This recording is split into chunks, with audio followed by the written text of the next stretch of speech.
Consideremos el caso de una partícula en un campo conservativo unidimensional. Supongamos que la partícula se mueve a lo largo del eje X y la función de energía potencial es función únicamente de la variable X.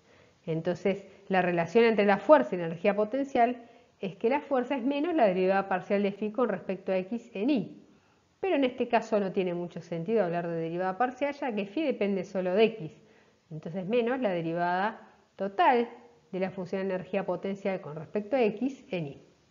Entonces consideremos una posible curva de energía potencial para un movimiento unidimensional a lo largo del eje X.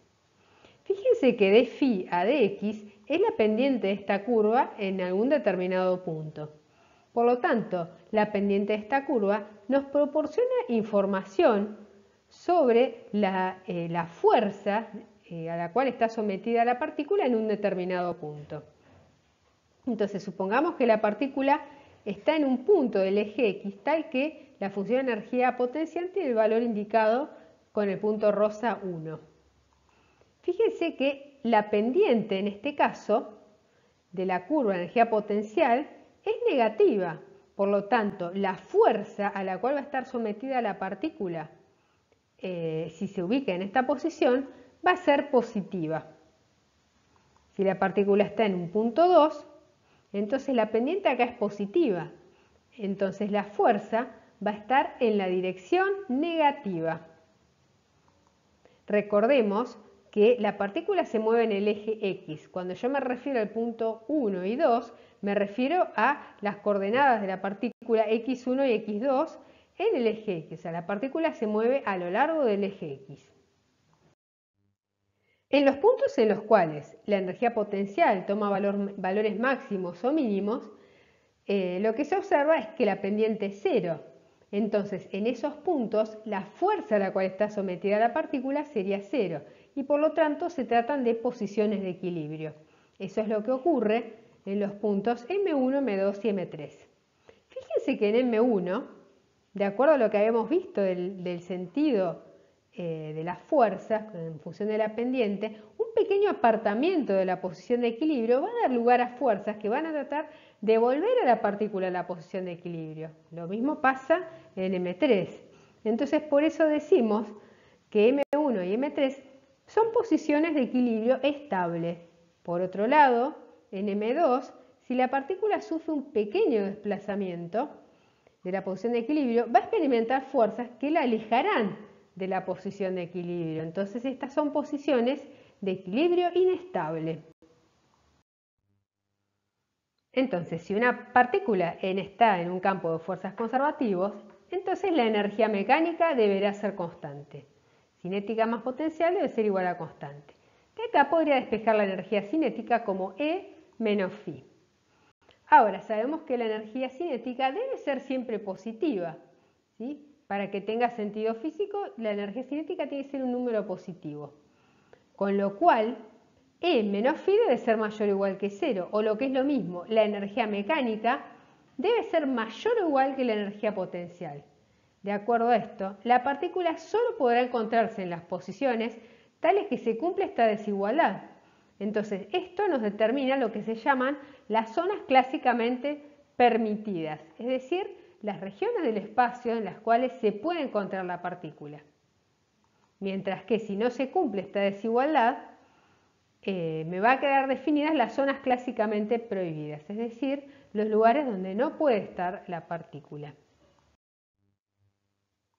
Bueno, consideremos el caso en el cual la energía mecánica de la partícula sea igual a E1.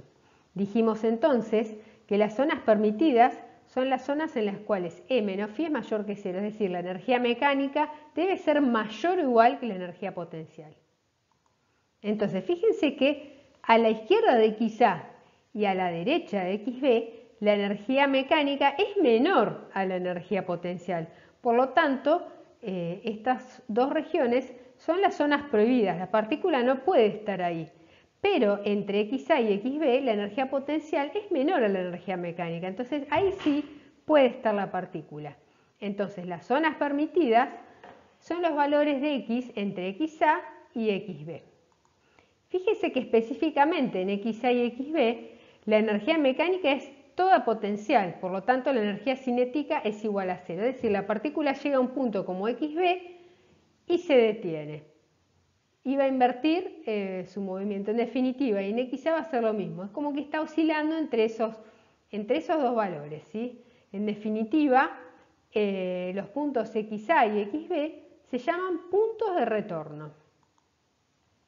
Ahora, si la partícula tuviera una energía como la energía E2, vemos que hay dos regiones posibles de movimiento.